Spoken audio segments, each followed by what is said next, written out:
প্রেমের টানে ব্রাজিল থেকে নবদ্বীপে পেলের দেশের বৌমার আপ্যায়নে ব্যস্ত পরিবার।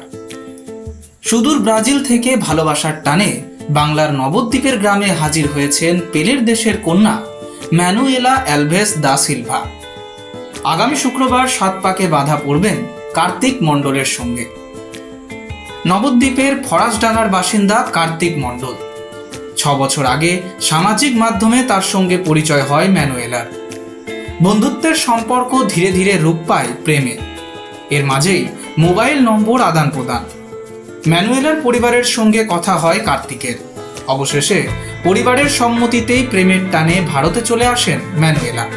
ব্রাজিলিয়ান কন্যা আশা করছেন হবু স্বামীর পরিবারের সঙ্গে ভবিষ্যতে আরও ভালোভাবে মানিয়ে চলতে পারবেন। Bureau report, express news.